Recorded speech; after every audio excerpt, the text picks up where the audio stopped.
actually can rewatch it later. So again, welcome to another exclusive SUP46 workshop. Really nice to be here. And as always, the purpose of those workshops is to provide you as an entrepreneur with quick, tangible advice on how to improve your startup journey. As always, 45-minute session, 15 minutes Q&A, and make sure you keep your mics on mute. And please turn your webcams on. It's way more fun for us if we can see your faces and your reactions.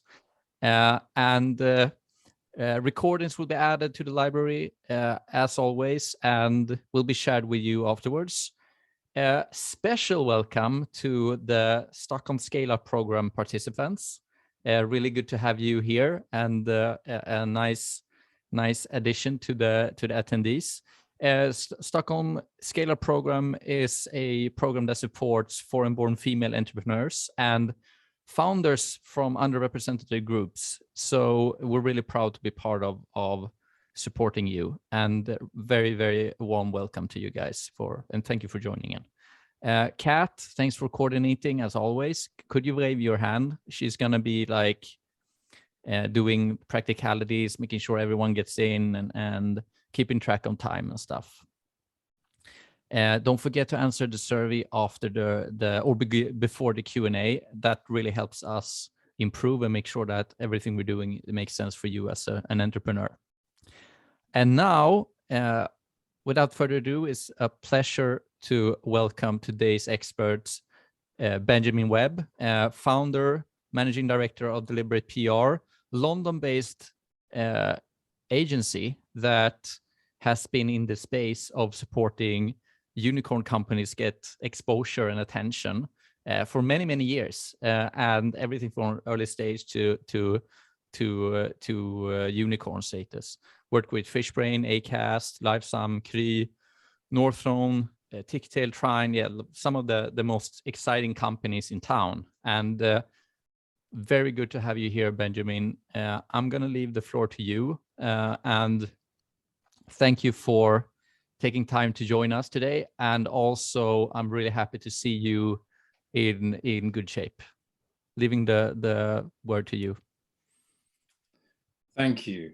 Well, it is an honor to be here, it must be said. It's also a relief to be here, because for the past week I've been recovering from COVID, so hopefully my voice will not be trembling and not be too croaky as I address you today. But yeah, absolute pleasure to be here.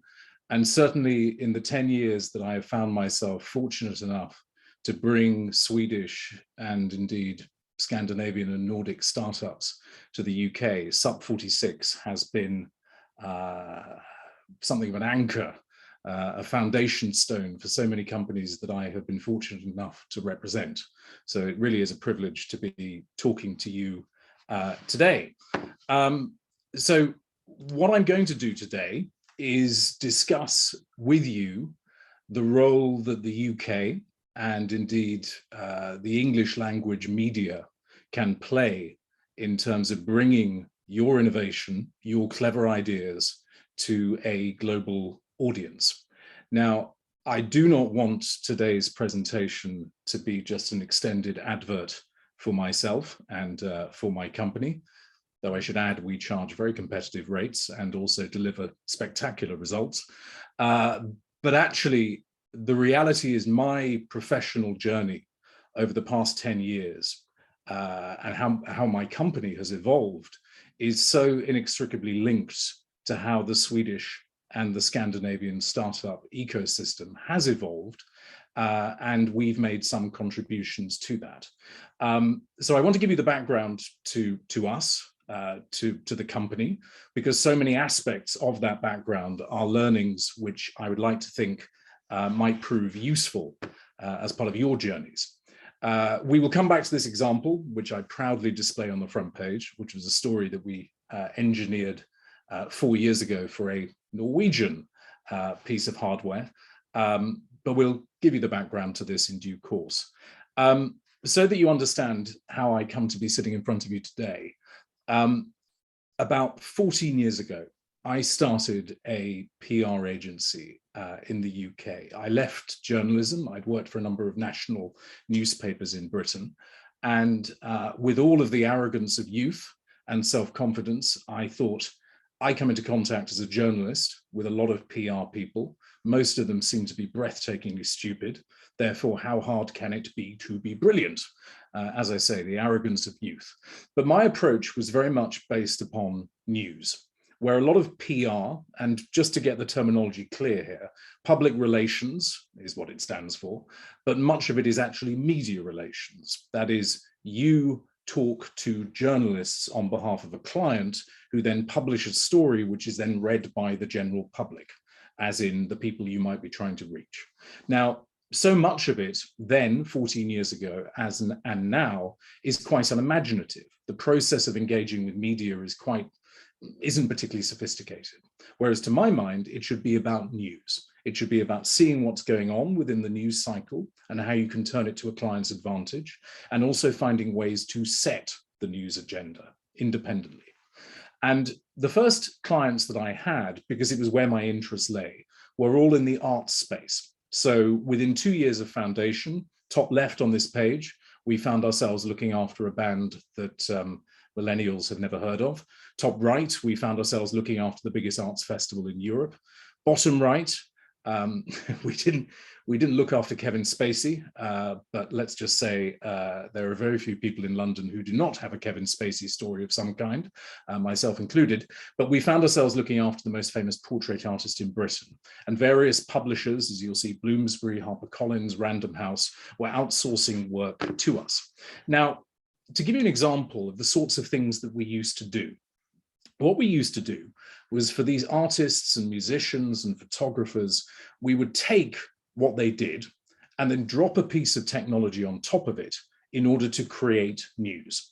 So this example from back in the mists of time, and there are probably some people on this call who probably weren't even alive in 2009, but what we did was we used this exciting new technology called Twitter to create the world's first social media artwork, where we allowed commuters arriving into the main train station in London to tweet a haiku, Japanese poetry, about the weather, because the British are obsessed with the weather, which would then appear in near real time on the big digital sign within the main train station in London. Haiku, Japanese poetry, we then persuaded Yoko Ono to judge the whole thing. And this was the world's first social media artwork, big wow. But the problem you have when you're looking after artists and musicians and photographers is they are rampant egomaniacs very often, and they never pay their bills.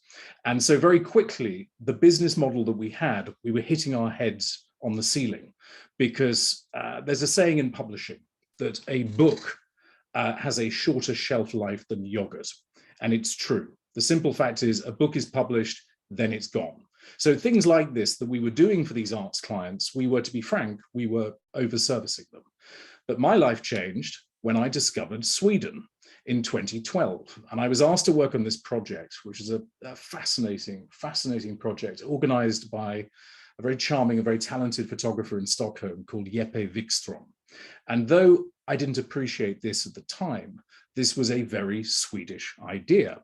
And the idea was the entire world will photograph itself over a 24-hour period in order to produce the largest ever crowdsourced digital photography exhibition. Very Swedish idea. Now, the problem with an idea like this is that the end result, that is potentially hundreds of thousands of photographs from all over the world taken over a 24-hour period, that is newsworthy. The process of getting people to sign up to participate is not newsworthy. Therefore, projects like this often tend to fail because nobody signs up, nobody takes part, nobody participates. But this, and this leads to the present, this was my moment of revelation because, and forgive the rather beautiful design of these slides, but we managed to get a lot of media exposure, which meant that hundreds of thousands of people signed up, which meant that lots of people took part, which meant that the project succeeded. But the reason that we managed to get people to sign up and participate was not that it was a good idea, not because Instagram was starting to cross over into the mainstream, it was because the American media wasn't interested, the Asian media wasn't interested, the African media wasn't interested, the British media was fascinated. And the reason the British media was fascinated was because it was Swedish. This coincided with a moment about 10 or 11 years ago when the British media, which had always been in love with all things Swedish, suddenly became completely and utterly obsessed. We've always liked the Swedes. We've always understood you speak better English than we do. We've always understood that you're creative, that you're collaborative, and you come up with brilliant ideas. But the really interesting thing that happened is the British media of every type, from the property media to the fashion media to the design media, suddenly started becoming obsessed with Sweden because it was a country which seemed to have a much better economy than we had at the time, and I think probably has remained more or less constant. But this has turned into a wholesale obsession which endures. So this is a satirical British news site from a few years ago, but it kind of sums this up. Pretentious couple convinced they are turning Scandinavian, a couple with vague socialist ideas and a fondness for gloomy crime dramas think they are actually becoming Swedish. So is it a joke or? This is a joke British news website which satirizes and parodies what is actually going on. Yeah. So in other words, the British cultural obsession with all things Swedish has also crossed over, and here are some vintage pieces, into the business media.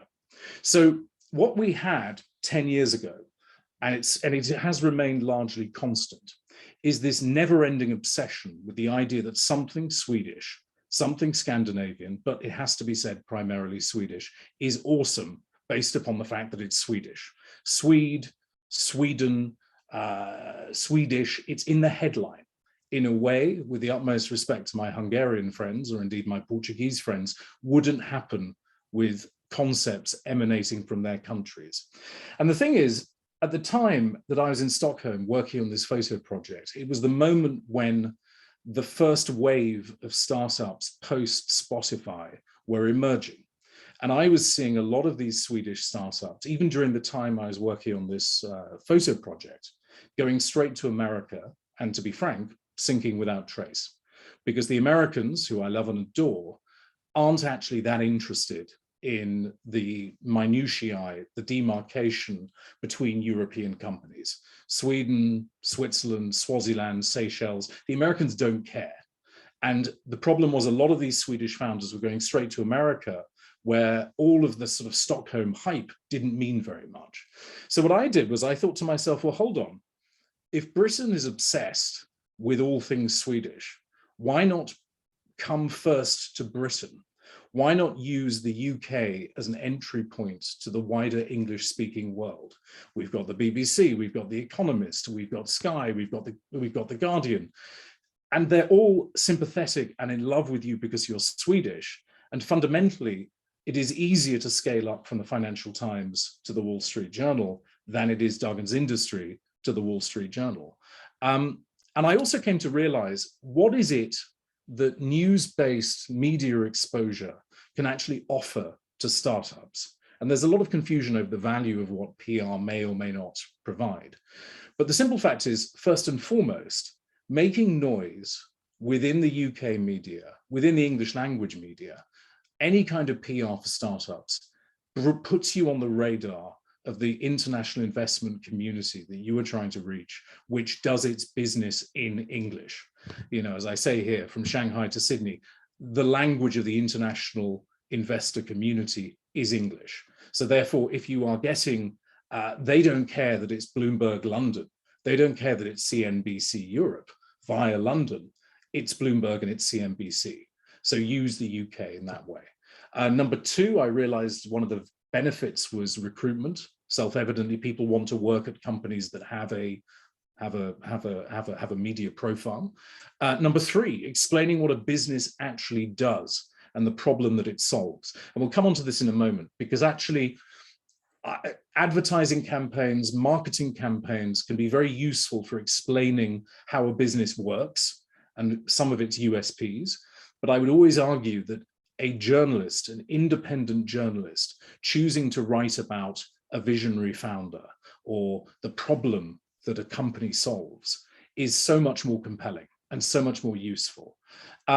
The attraction of strategic and commercial partners giving ammunition to sales teams. Self-evidently, if you have a sales team, if you're trying to create a deal pipeline, there is a huge difference between saying, hello, I'm from Sweden, you've never heard of me, I have a quirky company with a quirky name, but you've never heard of us, would you like a meeting? And we were in The Guardian last week, would you like a meeting? Conference organizers want people on stage who have a media profile or have the appearance of a media profile, because they're thinking to themselves, when this person is on stage, are they going to say something that media will pick up on? User acquisition and sales. I would always say a lot of PR people, if you have, for example, a B2C startup, will tell you that you will give all this money to an advertising or user acquisition campaign and agency. Instead, give us a handful, we'll deliver exactly the same thing in terms of driving sales. Well, the simple truth is that is a nonsense. PR can contribute to sales, but the whole point of it is it can only contribute. I will give you a demonstration in this document in how you can turbocharge sales through PR, but the simple fact is you do need to have quite a clever integrated marketing and user acquisition strategy of which PR is a part. But the point I make, and forgive me for really belaboring and perhaps overemphasizing this point, is that to have established yourself in the UK makes it exponentially easier to then go to other English language territories, because not only does the British media have this global reach, I mean, if we look at the most visited news sites on the planet, you probably have 2 or 3 in the top 10. You definitely have The Guardian, British in origin. You have BBC News Online, very British in origin. You also have Mail Online, which can sometimes stretch the definition of news to its breaking point, but again, British in origin. But the whole point is an American journalist will look at what has been previously written and will look at what has been written in the UK, as will Australian, Canadian, Indian. It's very useful. There's another thing which I don't mention here, which is one of the peculiarities which I've come to learn about Sweden. I suppose you could sort of call it a sort of Jantilagen bypassing process, which is when the British media, when the London media start writing about you, the Swedish media, don't ask me why, but they just get nicer. They suddenly start getting interested in you. I don't ask too many questions, long may this last. But fast forward several years, this is a sliver of the scale up and startup client base that we've looked after. Sweden led to Germany, which led to Finland, which has also led to Iceland, which has also led even to working for the government of Greenland very briefly. But we've been very fortunate to look after a whole load of very interesting startups emanating from your part of the world. So I think it's worth perhaps demonstrating some examples of the type of media exposure that a Swedish startup can get, and for you to actually start considering what are the options for us? What should we start factoring into our plans? Now, first off, one of the things that we do for startup businesses, as demonstrated here, is establish the profile of the business and also the senior team within the business media. And I cannot emphasize this enough. You start with the business media. It's the hardest media to get into, but once you're there, it means you've crossed a threshold of credibility, which sends a signal to every other journalist of every other type that you are a real business doing really interesting things. Now, the way this can work is by identifying the people within your company, within your organization, who should be the ones being profiled, who are the ones talking and laying out the vision of what the business does. And a very good demonstration of how you effectively scale up with each and every article that you create is a company called Mentimeter, with which I'm sure you are all familiar. Very glad we're not using it in this meeting, otherwise you'd be telling me to shut up. But Mentimeter, to give you an example, the very first article which ever appeared in the English language media is on the far left. You will notice Swedish, it's in the headline, proving my point. And also, one of the key points is this was an article which looked at the problem that was itself newsworthy, to which Mentimeter provided the solution. And I will come back to this, and I don't want to insult your intelligence, but I think what you really need to nail is the scale of the problem that you solve.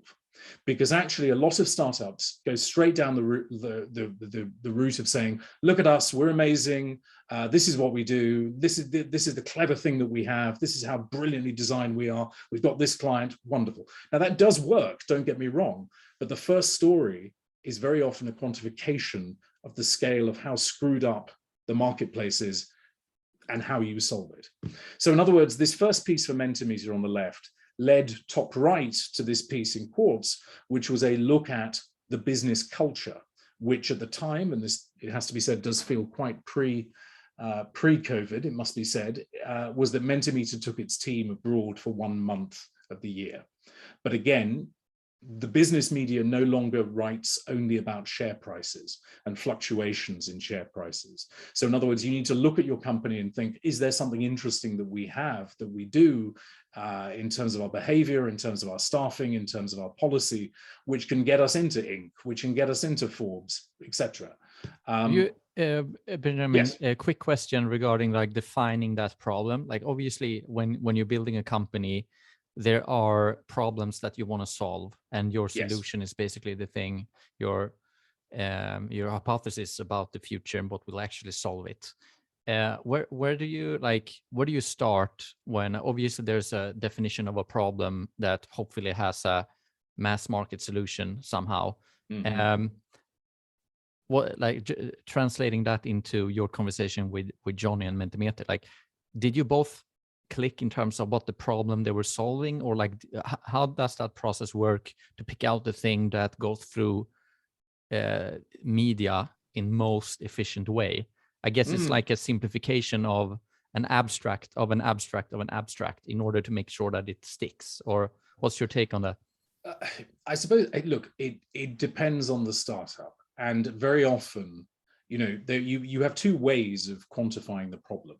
One, you quantify it yourself, or you dig up, as we did here for this article, a data point which was already out there, but nobody had bothered reporting on because it was buried within a, as you can see here, a Microsoft training document. So in other words, if I'm answering your question correctly, you need to think about this from a few different ways, in terms of if you are explaining to your parents or to a friend who's not expert in your space, this is the problem that we fix. What is the compelling data point where they would go, okay, yeah, I get that? Which is the same logic, it has to be said, when you're doing presentations to investors. You are surely going to explain the potential scale of the market by framing it or contextualizing it around the problem that you fix.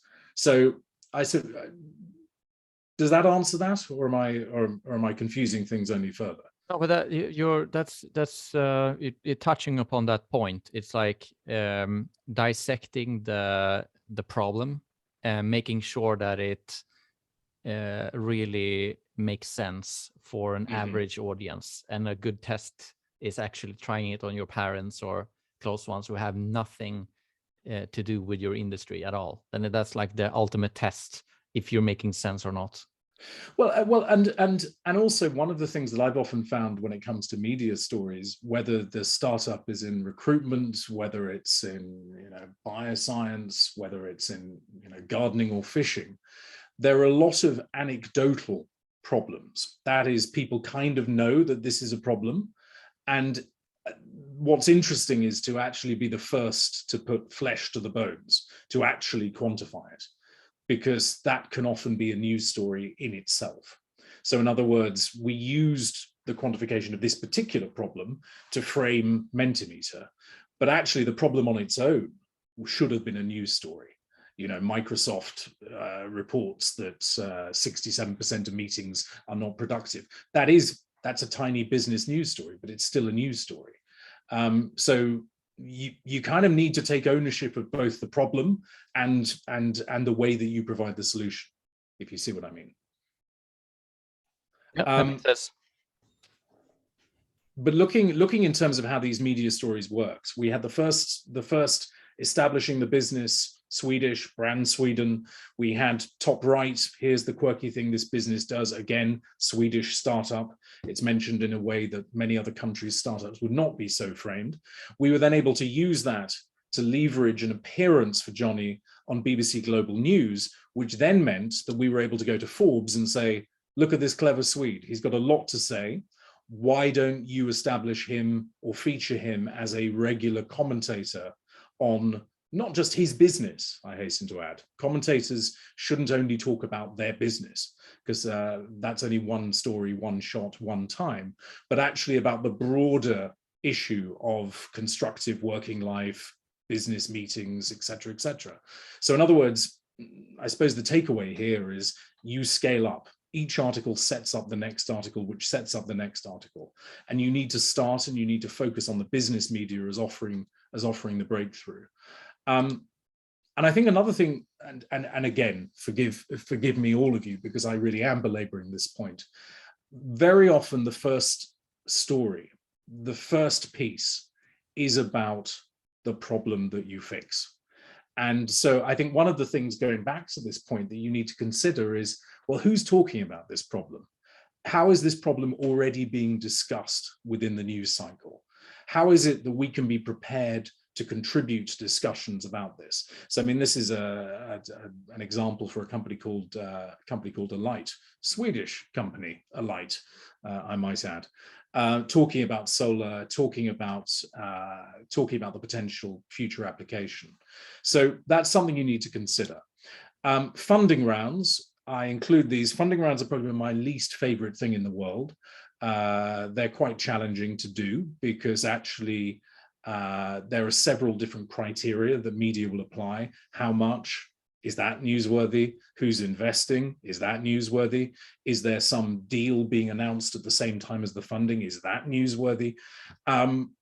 And you can map these things out, and then you suddenly find that the $1 million funding round is deemed more interesting than the $100 million funding round for reasons that are quite subjective and reflect just what's happening in the news at that given moment in time. I suppose what I'm saying to you is funding rounds are very important. Your investors will be obsessed with them, and they are useful. They're lighting the touch paper. It's a good place to start, but do not think that this is the start and finish of your editorial media campaign. They are an art form, they are challenging, they are important, but they're just one small piece of the puzzle. One thing you also need to think about as well, and we've done this for a number of different clients, is over the years, and we've looked after dozens upon dozens upon dozens of startups from the region.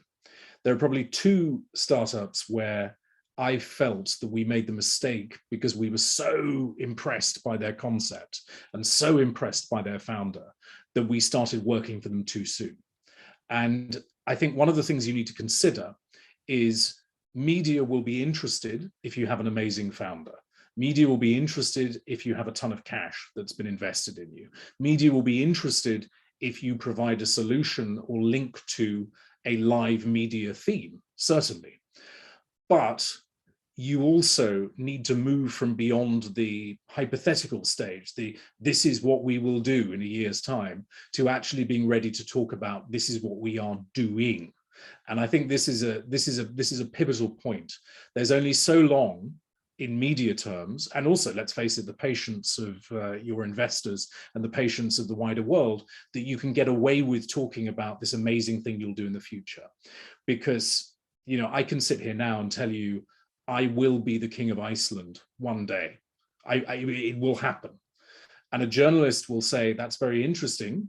Come back when you're the king of Iceland and we'll give you half a page on that. Because so the point I'm trying to make is, there is this balance to be struck between your promise, your potential, and then very quickly making noise when you're actually doing stuff. So perfect case in point, Exeger from Stockholm on the left, Meniger from Reykjavik on the right, when they started making these deals, even though they are, and I don't think I'm being indiscreet here, making deals with huge global companies, and they were the much smaller party at the table, there's such goodwill because of all that's gone before that media will write about these applications of the technology. You also need to think, because it's the way. Sorry, Benjamin, I need to interrupt you. Go on, please. I'm sorry, please. we have 15 minutes left of the presentation. Oh, sorry, we have how many minutes left? 15 minutes. 15. 15. Okay, fine, yeah. Fine. I'll speak at double the speed then, triple the speed.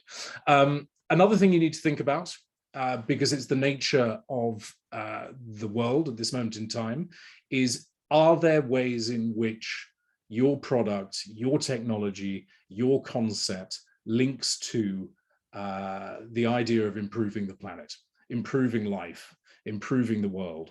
There is an appetite for this in a way that even 5 years ago wasn't so constant.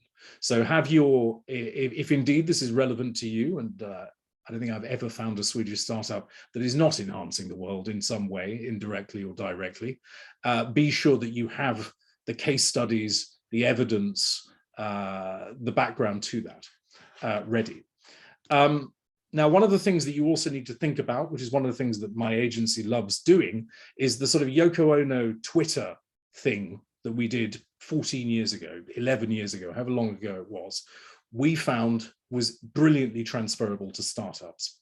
So in other words, to give you an example, for our dear friends at Mentimeter, we were able to persuade a priest in Britain and a priest in Canada to integrate Mentimeter within their church services so that people could vote on whether they had sinned or, ask questions about theological texts. This is, on the one hand, completely crazy, but actually you need to think the functionality of my piece of tech. How can I do something that's kind of a massive exaggeration of how it normally works, but sends the message to anyone who reads that? It gives them an immediate understanding of what my technology might do. And you should never underestimate the fact that there are charities, there are academics, there are all sorts of organizations out there that might be 1,000 times your size, but they don't have your sexy piece of technology. You are the missing piece of the puzzle for them getting a big news story. Not that I would ever describe the Church of England as being sexy. It's a very odd turn of phrase. So in other words, the example I gave on the front page, this is a little robot, for want of a better expression, designed to allow sick children to remain engaged with their classes, so that the child from a hospital bed can use an iPad to talk through the robot to their classmates, see their classmates, hear their classmates, and the classmates talk at the robot. Now, we raised the profile of the founder. Having raised the profile of the founder, I went to a medium-sized children's charity, a charity for sick children in Britain.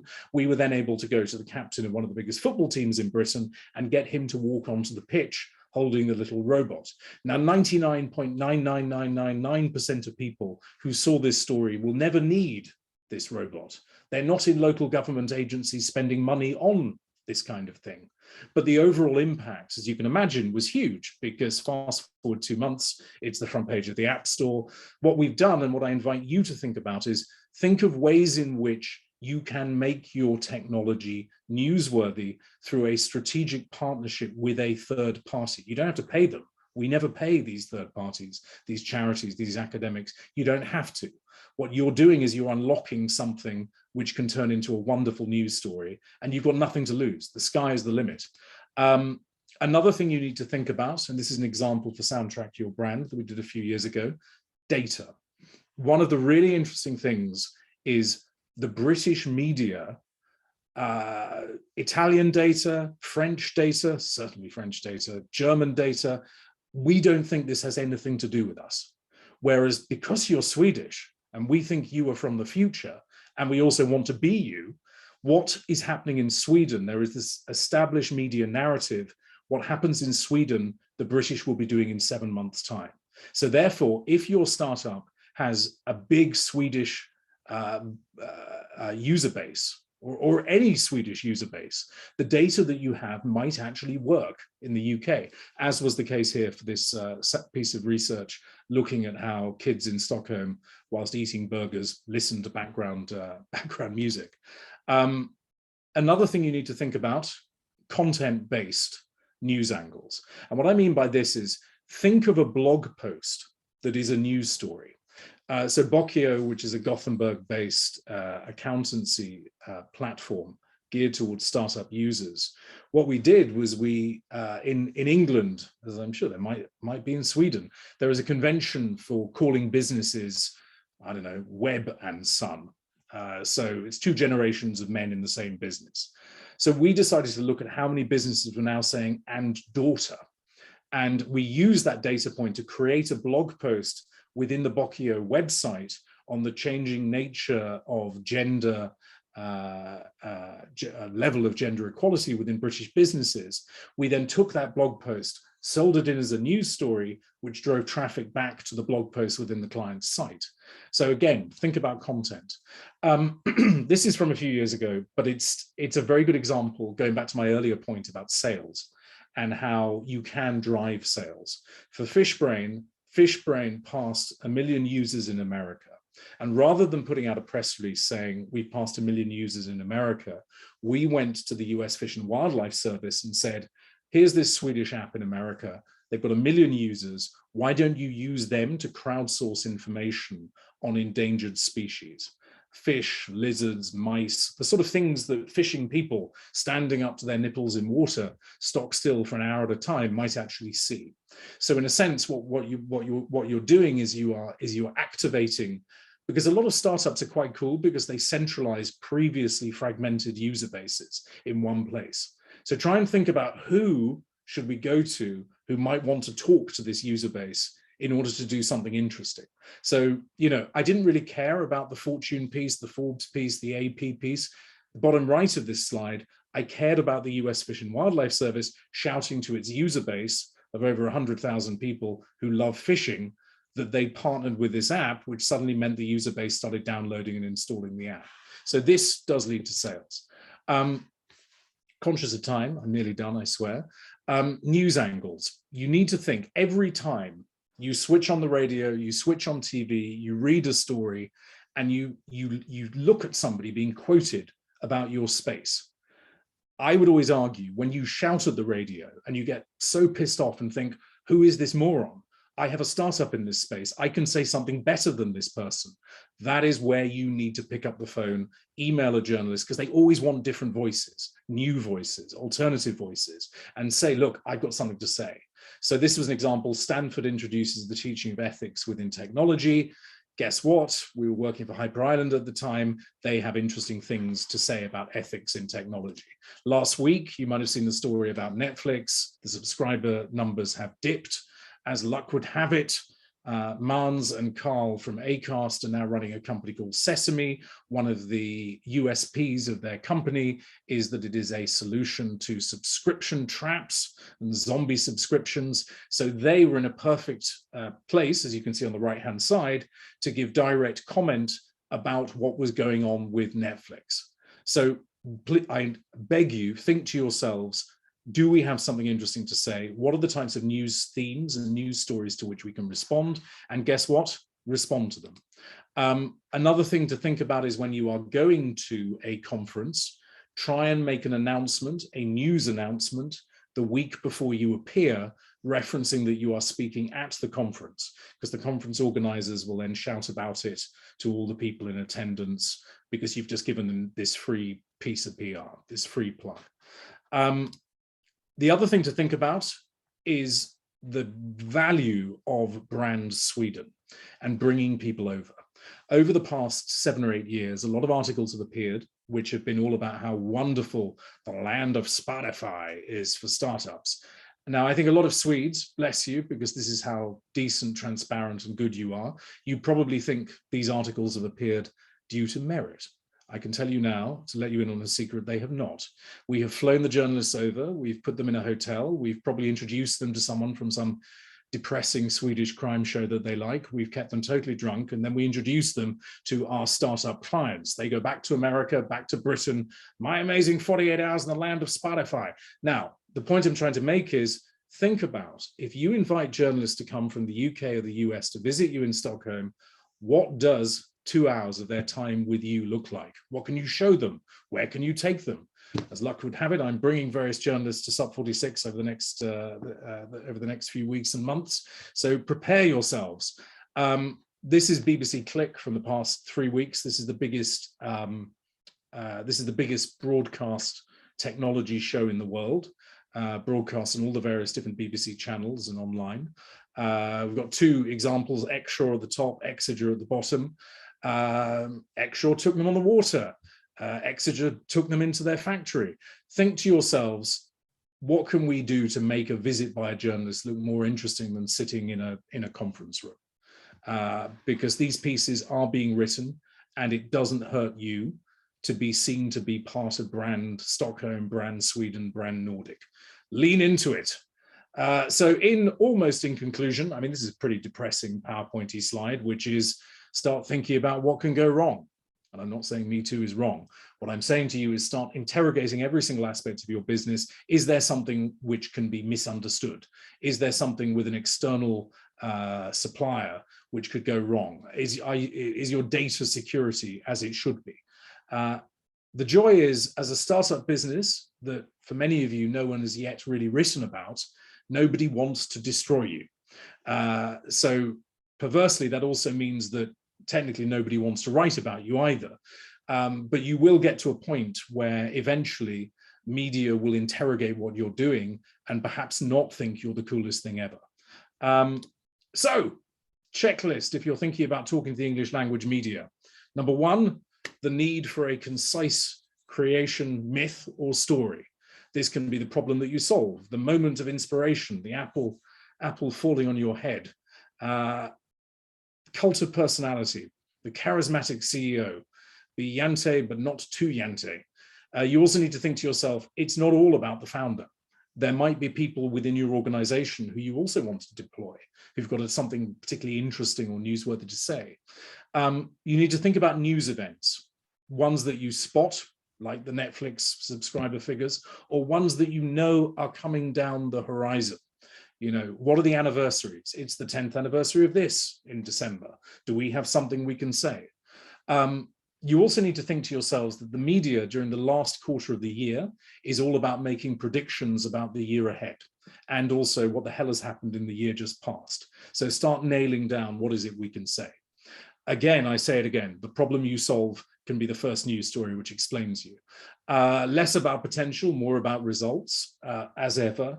Have newsworthy things to say. Think about partnerships, charitable and academic relationships bolster credibility.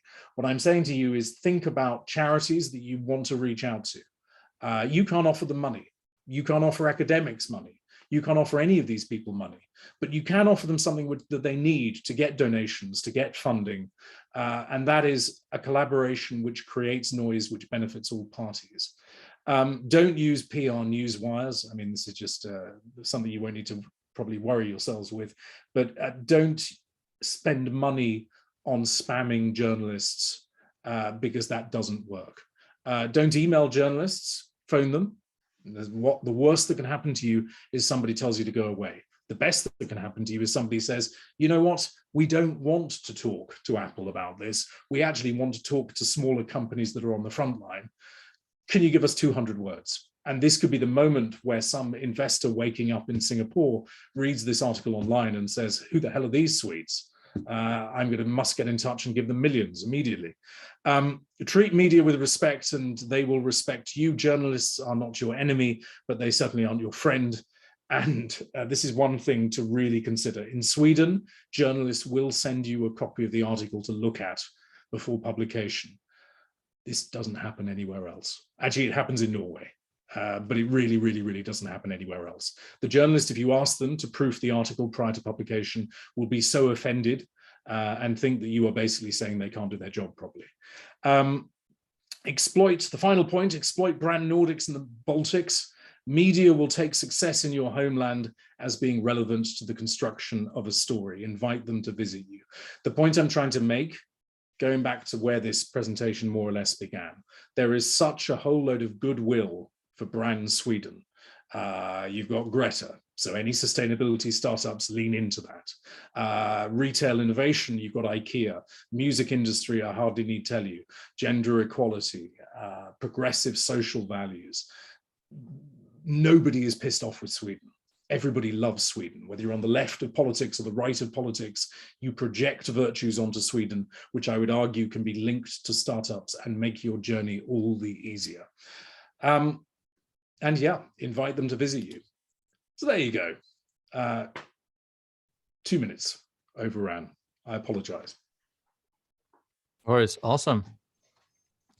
So that was really, really interesting. Thanks, Benjamin. Let's throw up the survey, Kat. Not throw up, but bring it up. Publish.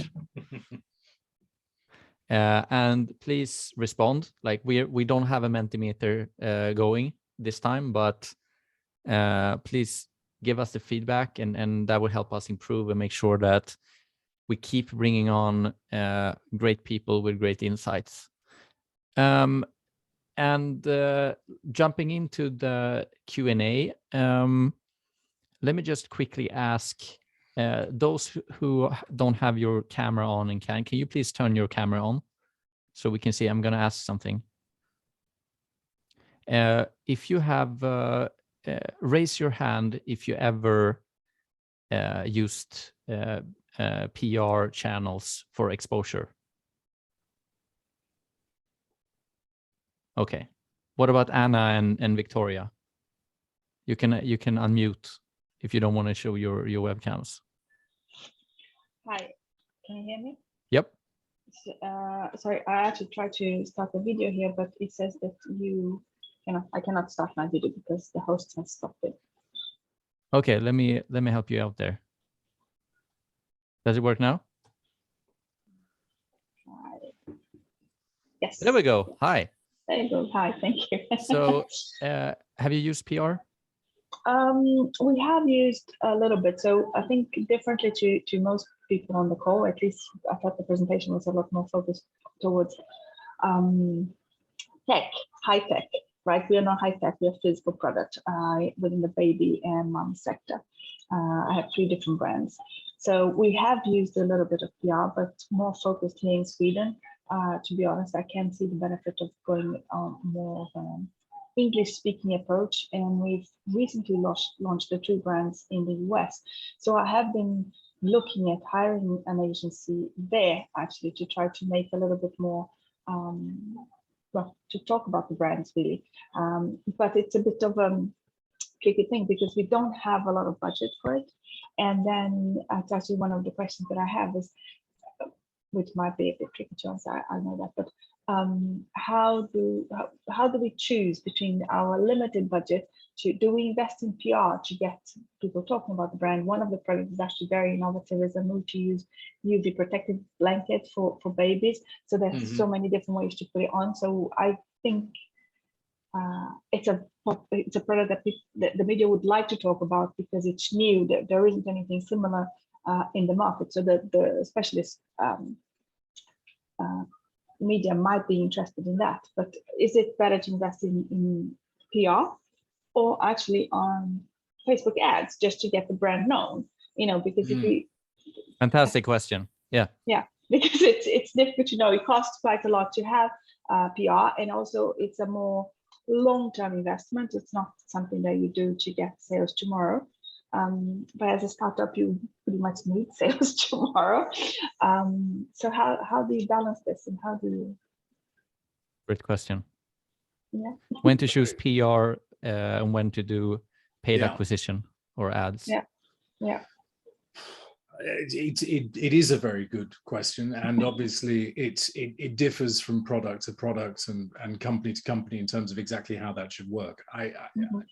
I think one of the things I touched upon earlier is it need not be an either or situation. Now, obviously there are budgetary considerations, absolutely. But I think it has to be, it can be almost as binary as, is this a sales thing? Is it sales in the short term? In which case I would not spend the money on PR. I would instead spend it on every other channel that is going to drive direct sales.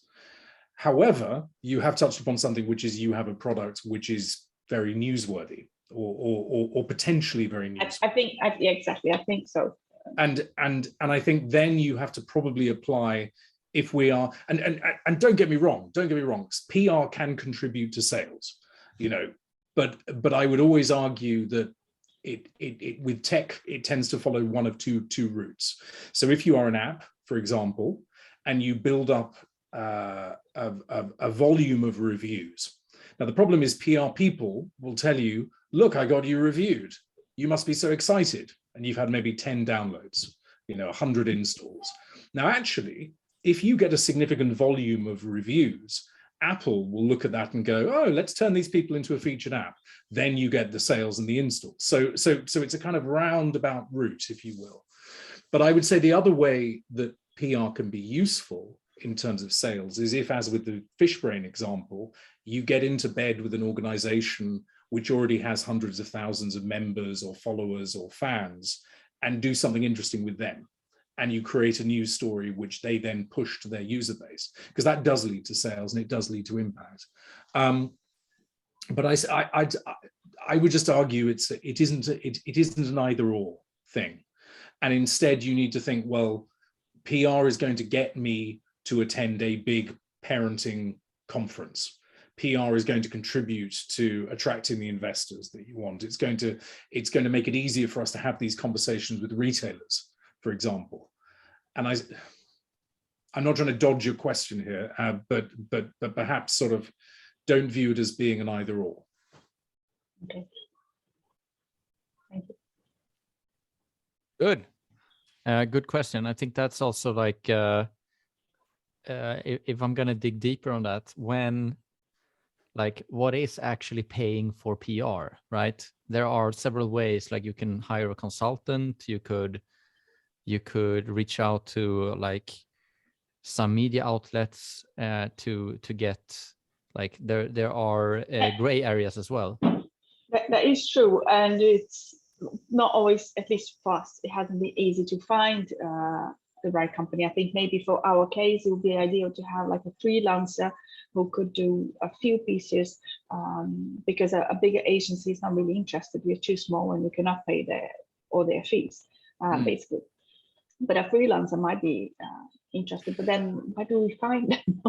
Well, I mean, also having said that, I hate to say it, but I mean, there are brilliant freelancers, and then there are freelancers who just aren't. And the perpetual challenge is you get a company that's so small that they're very excited to have you as a client because you're part of their growth, but yet they're so small that they're on a desperate struggle for new business the whole time, and there are only 2 of them in an office, and therefore you're not going to get the level of service you'd hope.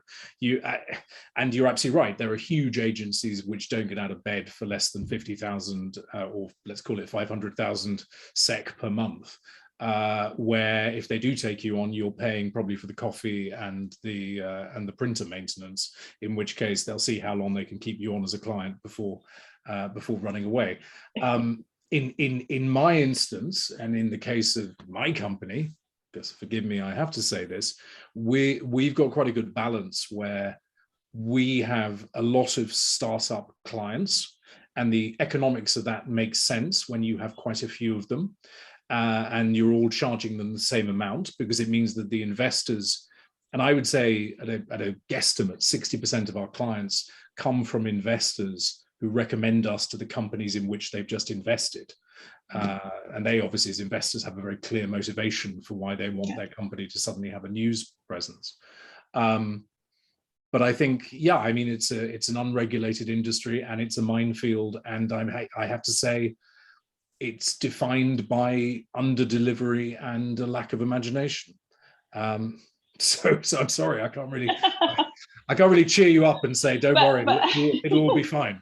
But I think a lot of it has to come down to the fact that when you do talk to a PR agency, there are certain questions you do need to ask.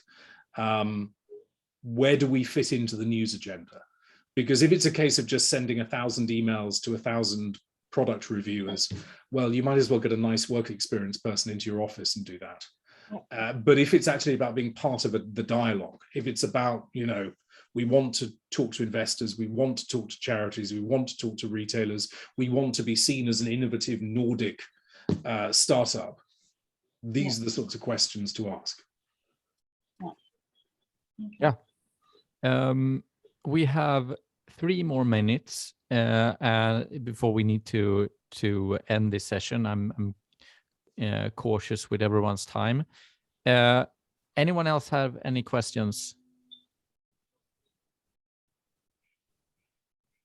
I'm going to just jump in and ask regarding, I wrote down some things. You mentioned don't ask for proof of article. That's one of the most annoying things when talking to journalists. I tend to ask that in Sweden a lot. Oh, and in Sweden, it's expected. It's the norm. It's a courtesy.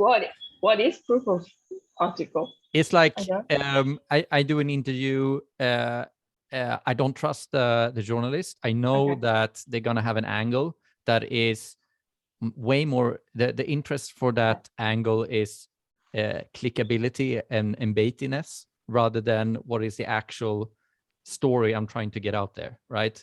That's why I'm trying to okay, before you publish, I don't trust them. Let me see that what you've written is accurate from an formal point of view, because they don't want to be inaccurate, right? They might want to do clickbait stuff, but they're protecting their journalistic relevance, so they don't want to do something that is inaccurate. Therefore, you ask for proof of article. But I'm getting pushback from the journalists in Sweden also. Well, I think yeah. Sorry, go on, please. Sorry, I just often keep coming in my mind that that maximum that people say, bad publicity is better than no publicity still. So maybe not quoting you exactly how you'd like, it's still better than not talking about your company or your idea or you or whatever. Yeah, that's very true. At all. I don't know. I don't know if that's true. Actually, that was a little bit of a it's question. definitely true. It's definitely better than no exposure at all. Just quite interesting to hear that this is not the way you do things beyond Sweden. I think this is also, and you've given a very rational and with love and respect, a very Swedish justification for why journalists should want to get the correct story with the correct nuance and the correct balance. The reality, of course, for example, in London, is you have, for every one Swedish company, you probably have 10,000 Swedish companies, all of whom think they are interesting, should be written about. And it's a much more competitive, and in America, you can increase that by another 1,000%. There's far greater competition, and the reality of that is this isn't just about startups, this is about business, it's about everything, which means that the balance of power is far more on the journalist's part than it is on the part of the company. So I can't necessarily suggest there's a solution to this beyond the fact that actually the job of a good PR person is to make sure that you are briefed sufficiently, that you're also aware that you might be being asked questions, the answer to which is actually answering a different question, and preparing you and wargaming all of these situations. But look, as I say, for most of you, the first few years of your interactions with media are going to be trying to get in the media. They're going to be very nice conversations. There's a lot of goodwill felt towards small businesses, particularly if they're doing interesting things. This is a problem for you in 5 years, or at least a year on in, which is the concern about the fact that suddenly people don't want to praise you and worship you for your innovation. They want to poke holes in it. But there we go. popularity breeds contempt, I'm afraid. Yeah. Those with those words, we're gonna end this workshop. And Benjamin, thank you so much for joining us.